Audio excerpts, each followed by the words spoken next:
प्राचीन युग में मानसिक उपचार सदियों से सभी देशों के लोगों में शायद अंतः प्रेरणा से या नैसर्गिक रूप से ये समानता रही है कि मानव शरीर में ही एक उपचार तंत्र है जो मानव शरीर के सामान्य कार्यों और संवेदनाओं को पुनर्जीवित कर देने की शक्ति रखता है। उनका विश्वास था कि इस विलक्षण शक्ति को किसी खास परिस्थिति में उद्बोधित किया जा सकता है और इससे मानवीय कष्टों का निराकरण हो जाएगा। सभी देशों के इतिहास इस बात की गवाही देते हैं। प्राचीन काल में सभी देशों में मानव पर शुभ और अशुभ प्रभाव डालने तथा रोगी के उपचार करने जैसी गोपनीय शक्तियां संतों, महात्माओं एवं पुजारियों जैसे धार्मिक ज्ञानी जनों के पास हुआ करती थी। माना जाता है कि उपचार करने की शक्ति उन्हें ईश्वर से प्राप्त होती है और उपचार के तरीके अलग अलग हुआ करते थे। उपचार के तरीकों में धार्मिक समारोह भी शामिल थे जिनमें लोगों की आस्था थी कि ऐसे समारोहों में ईश्वर की उपस्थिति भी होती है, जैसे हाथों को छूना, ताबीज देना, अंगूठी या लॉकेट पहनना आदि। उदाहरण के लिए प्रागैतिहासिक काल में धर्मों में प्राचीन मंदिरों में पुरोहित रोगियों को दवा देते और रोगियों को सोने से पहले सम्मोहन निद्रा में सुझाव देते थे कि आपके पास ईश्वर आएगा और आपको ठीक कर देगा। उससे अनेक लोगों का उपचार हुआ। ये वास्तव में अवचेतन मन का ही प्रताप था जिसे सुझाव दिए गए थे। प्रागैतिहासिक ग्रीक देवी हेकेट के उपासकों को निद्रा में उसके दर्शनों के लिए अनेक तंत्र मंत्र के विधानों से गुजरना पड़ता था। तब कहीं जाकर वो नींद में दर्शन देती थी और रोग के उपचार की दवा बताती थी। दवा भी विकृत थी, जैसे कि छिपकलियों की लार और खुशबूदार गोंद को मिलाकर अर्ध चंद्रमा की रात में खुले आकाश के नीचे पीस कर लेप बनाओ। जो भी हो, इससे अनेक रोगियों का उपचार हुआ करता था। स्पष्ट है, इन विचित्र तरीकों में भी रोगी के अवचेतन मन को दिए गए सुझावों और उसे स्वीकार करके रोगी की कल्पना शक्ति को बलवती बनाकर उपचार करने को प्रदर्शित किया गया है। वस्तुतः ऐसे भी उपचारों में रोगी का अवचेतन मन ही उपचार करने वाला होता है। सभी युगों में यह देखा गया है कि इन अनधिकृत उपचारकों ने अभूतपूर्व सफलता पाई है, जहां अधिकृत उपचारक असफल हो गए हैं। ये बड़ी विचित्र बात है और सोचने पर मजबूर करती है। विभिन्न देशों में ये अनधिकृत उपचारक कैसे उपचार करते हैं? इसका सीधा उत्तर रोगियों का उपचारक पर अंधविश्वास है, जिसके माध्यम से उसके अवचेतन मन में मौजूद उपचार शक्ति काम करने लगती है। अनेक उपचार के माध्यम और तरीके इतने विचित्र और आश्चर्यजनक होते हैं जो रोगी की कल्पना शक्ति को इतना प्रेरित कर देते हैं कि रोगी भावनाओं के सागर में डूब जाता है। ऐसे में स्वास्थ्य के सुझावों को रोगी का चेतन और अवचेतन मन दोनों स्वीकार कर लेते हैं। इसकी व्याख्या अगले अध्याय में की जाएगी। अवचेतन मन के प्रयोगों का बाइबल में उल्लेख। जो इच्छाएं आप करते हैं, जब आप उनके लिए प्रार्थना करते हैं और अंधविश्वास करते हैं कि वे पूरी होंगी, तो वो आपको प्राप्त होंगी। इन पंक्तियों पर ध्यान दीजिए, समय और काल पर ध्यान दीजिए।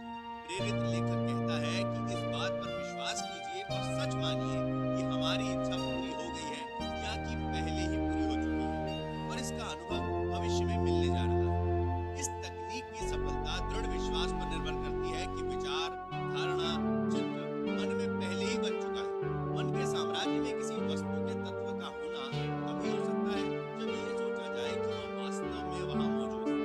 यहाँ कुछ रहस्यमय शब्दों में संक्षिप्त और विशिष्ट निर्देशन दिया जा रहा है कि अवचेतन मन में आप अपना मनचाहा विचार अंकित करने के लिए कैसे रचनात्मक शक्ति का प्रयोग करेंगे। आपका विचार, योजना या उद्देश्य उतना ही सत्य है जितना कि आपका हाथ या हृदय। बाइबल की तकनीक का अनुसरण करने के लिए आपको तमाम दुखदाई एवं शांति पहुंचाने वाले विचारों की आशंकाओं, परिस्थितियों या अन्य विचारों को अपने मन से पूर्ण जड़ मूल से निकाल दें। आप नए सिरे से एक बीज का रोपण कर रहे हैं। यदि आप उसे बिना किसी छेड़छाड़ के ज्यों का त्यों छोड़ देंगे, तो निश्चित रूप से उसमें अंकुर फूटेगा। बुनियादी रूप से आस्था है जिस पर जीसस ने जोर दिया था। बाइबल में आप बार बार यही पढ़ते हैं, आपके विश्वास के अनुरूप ही आपको फल मिलता है। यदि आप विशेष प्रकार के बीज बोते हैं तो आपको यकीन होता है कि पौधा उसी प्रकार का पैदा होगा। बीज पर विश्वास करने का यही तरीका है। विकास का या खेती का भी नियम है। बीज का पौधा वही होगा जिसका वो बीज है। बाइबल में विश्वास या आस्था को जीवन का नियम, मन का व्यवहार, एक दृढ़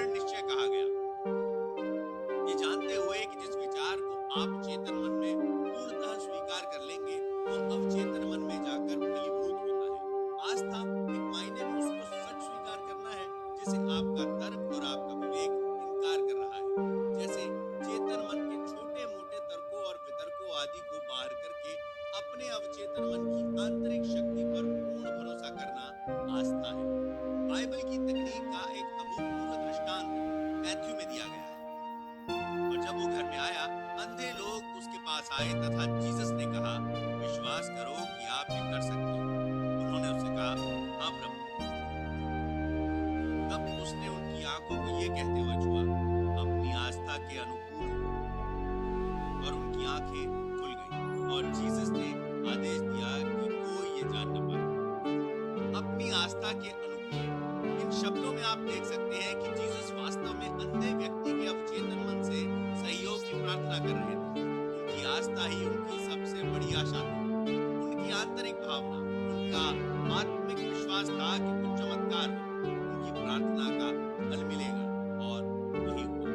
दुनिया भर के सभी धर्मों में उपचार की यही तकनीक सदियों से मानी जाती है। कोई ये जान ना पाए शब्दों में जीसस उन उपचारित लोगों की ताकीद कर रहे थे। रोगियों को अपने उपचार के बारे में चर्चा नहीं करनी चाहिए, क्योंकि वे अविश्वास के पात्र माने जाएंगे। इससे वे उस लाभ से वंचित हो सकते हैं जो जीसस ने उनके अवचेतन मन के भय, संदेह और व्याकुलता को अपने पास जमा करके उन्हें दिया, क्योंकि उन्होंने अधिकार और शक्ति से मलेच्छ आत्माओं को आदेश दिया और वे बाहर आ गई। जब रोगी जीसस के पास ठीक होने को आए, तो वे अपनी आस्था तथा अपने अवचेतन मन की उपचार शक्ति की समझ दोनों से ठीक हुए। उन्होंने जो कहा वो उसने अपने अंतर्मन में सच मानकर कहा। वो और जो लोग सहायता मांग रहे थे, दोनों सार्वभौमिक सत्य में एकाकार हो गए, और उसके शांत अंतर्यामी ज्ञान तथा उपचार शक्ति के विश्वास ने रोगी के अवचेतन मन में बसे नकारात्मक व विध्वंसकारी विचारों को बदल दिया। रोग से मुक्ति आंतरिक मानसिक परिवर्तन का स्वाभाविक परिणाम थी। उसका आदेश रोगियों के अवचेतन मन से प्रार्थना थी, जिसके साथ था ज्ञान, भावना और अवचेतन मन को उसकी ओर से दिए गए आदेश की प्रतिक्रिया पर संपूर्ण विश्वास। दुनिया के विभिन्न धार्मिक स्थलों पर हुए चमत्कार। ये एक स्थापित सत्य है कि विश्व भर में विभिन्न धार्मिक स्थलों पर ऐसे उपचार हुए हैं, जैसे जापान, भारत, यूरोप तथा अमेरिका।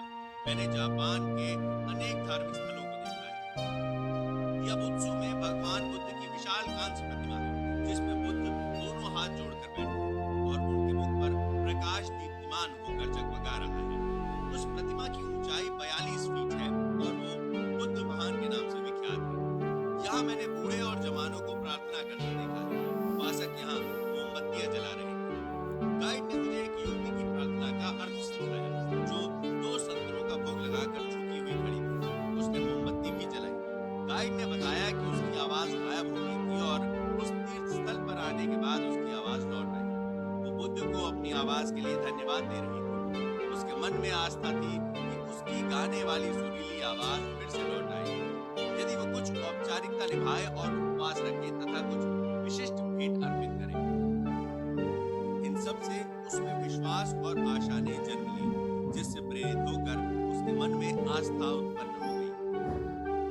कल्पना एवं आस्था के एक और उदाहरण के रूप में मैं अपने मित्र के बारे में बताता हूँ, जो तपेदिक का रोगी था। उसके फेफड़े क्षतिग्रस्त हो चुके थे। उसके पुत्र ने उसका उपचार करने का निर्णय लिया। वो अपने पिता के साथ पर्थ, ऑस्ट्रेलिया गया। वहां उसने अपने पिता को बताया कि उसे एक संत मिला है, जो अभी अभी यूरोप के उपचार की मन्नत वाले तीर्थ स्थल से होकर आया है। संत ने उसे एक असली क्रॉस दिया है। उसने बताया कि उसने क्रॉस के लिए उस संत को $500 दिए हैं।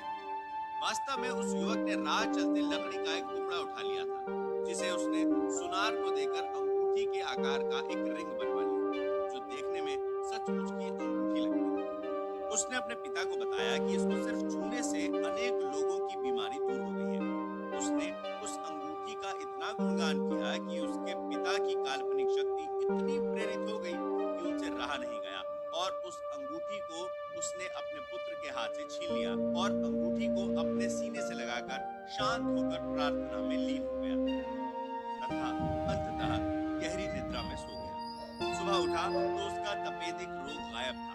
वो स्वस्थ हो गया। उसने सभी तरह के टेस्ट करवाए। पता चला कि सभी टेस्ट नेगेटिव है, अर्थात वो तपेदिक के रोग से मुक्त आप अच्छी तरह से जानते हैं कि वो लकड़ी का एक टुकड़ा नहीं था जिसे उसने रास्ते से उठा लिया था, बल्कि वो उसकी